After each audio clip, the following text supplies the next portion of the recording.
Kelebihan yang seterusnya, pengenalpastian penyakit tanaman.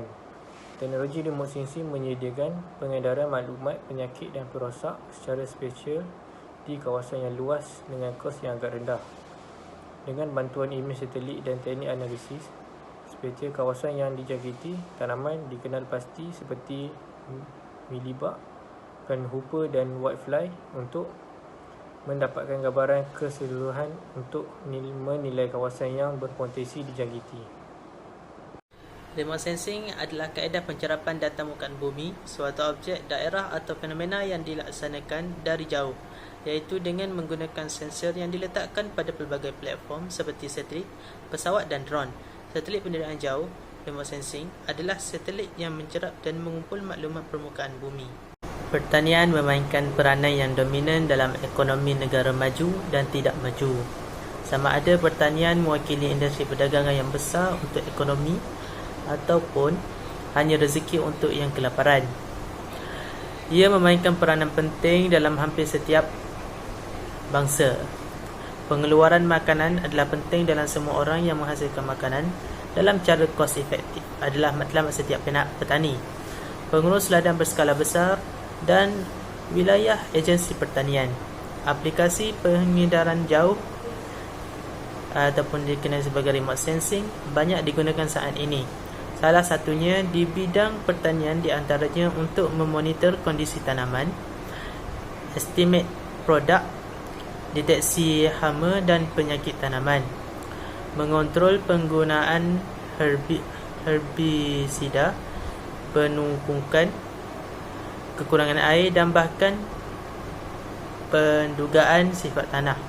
Teknologi ini mampu melihat variasi tanaman yang dapat membantu petani dan praktisi pertanian untuk mengidentifikasi dan merespons secara tepat dan cepat permasalahan yang disebabkan oleh hama, cuaca dan kekurangan unsur hara.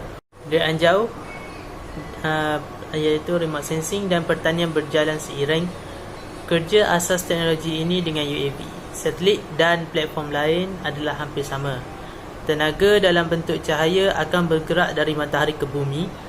Gelombang cahaya bergerak hampir seperti gelombang lautan. Jarak antara punca satu gelombang ke puncak gelombang seterusnya dikenali sebagai panjang gelombang. Tenaga akan dipancarkan daripada matahari dikenali sebagai tenaga elektromagnet dan merupakan sebahagian daripada spektrum elektromagnet.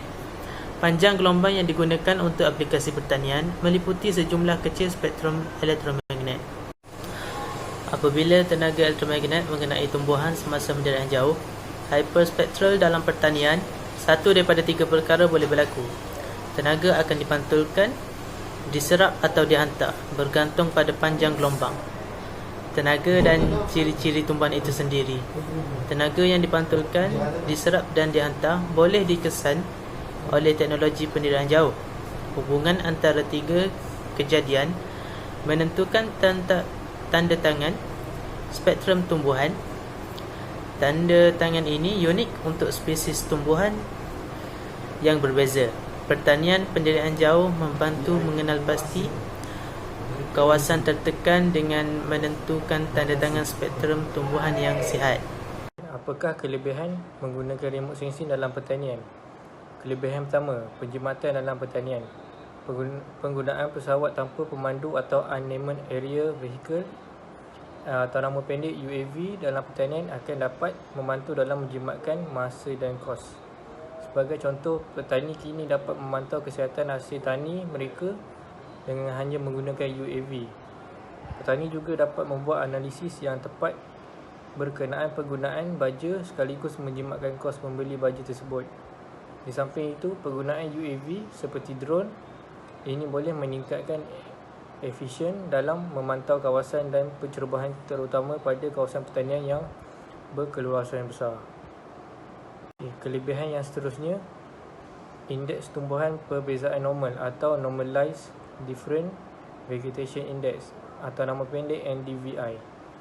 Ini digunakan terutamanya untuk penilaian dinamik tumbuh-tumbuhan, terutamanya dalam menentukan status kesihatan tanaman. Dengan NDVI, kemungkinan memahami fenologi tanaman meningkat kerana ia menerangkan kronologi tanaman dan hubungannya dengan cuaca dan iklim. NDVI diukur menggunakan pengiraan matematik jalur spektrum dan dalam imej satelit yang mengukur kesihatan tumbuh-tumbuhan kerana ia mempunyai korelasi yang kukuh dengan biogizi hijau yang menunjukkan tumbuh-tumbuhan atau tanaman yang sihat. Okey, kelebihan yang seterusnya adalah sifat tanah. Sifat tanah adalah penting dalam amalan pengurusan ladang kerana ia mempunyai kesan langsung ke atas hasil keluaran. Perubahan dalam sistem pertanian dan pengurusan tanah mengakibatkan perubahan tanah yang menjejaskan kapasiti semasa dan masa depan untuk pengeluaran utama dan penyediaan tanaman, dan dengan pemetaan mikro pemakanan kerana tanah adalah aspek yang sangat penting dalam pertanian dengan ciri-ciri seperti pH tanah, bahan organik tanah, tekstur tanah antara dan lain-lain.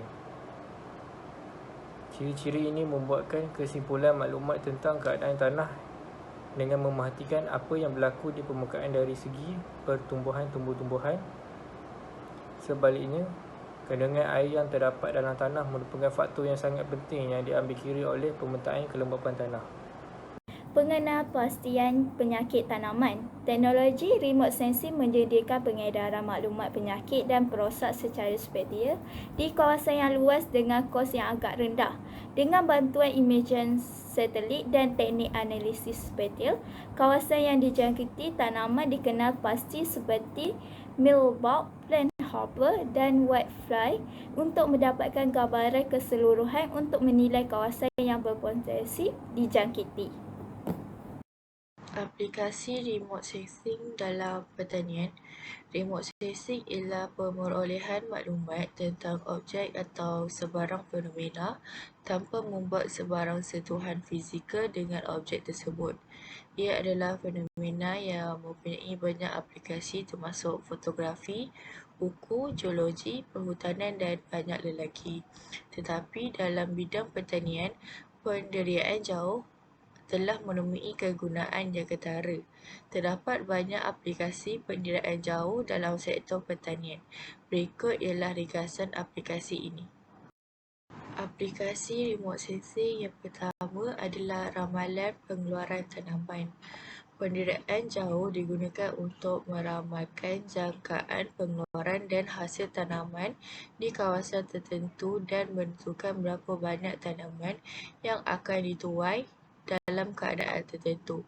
Penyelidik dapat meramalkan kuantiti tanaman yang akan dihasilkan di ladang tertentu dalam tempoh masa tertentu.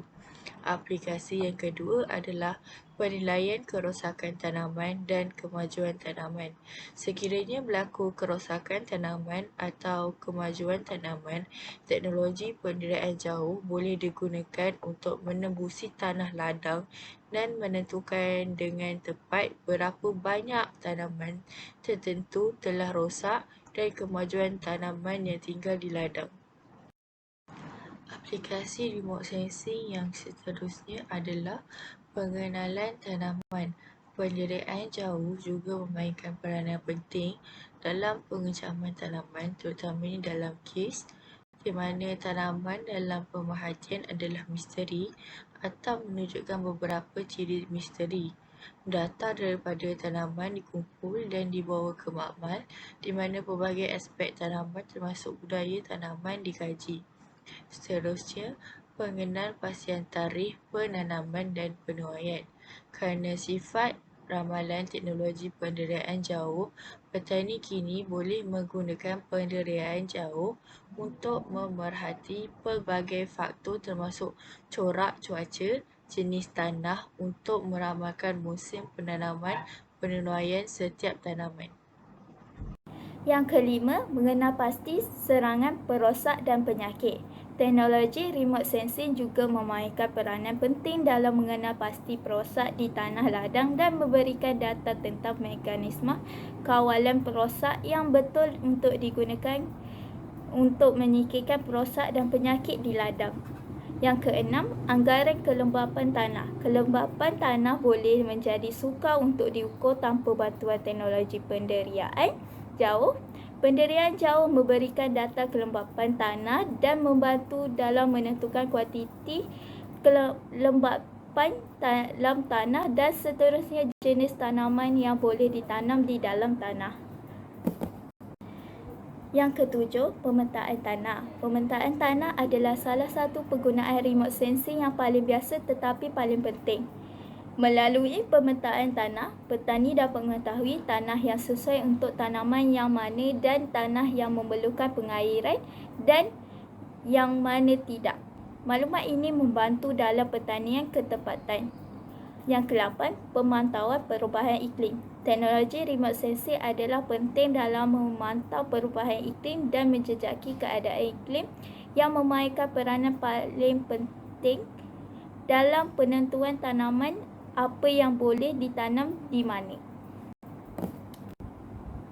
Summary. Kekeringan pertanian adalah bencana alam yang sangat kompleks, agak sukar untuk dipantau dan diramalkan. Kekeringan pertanian memberi kesan ke atas wilayah, kawasan dan menyebabkan penurunan pengeluaran pertanian penting. Sistem amaran awal yang berkemampuan memberikan maklumat yang boleh dipercayai dan tepat pada masanya diperlukan oleh pembuat dasar di peringkat pusat dan kawasan.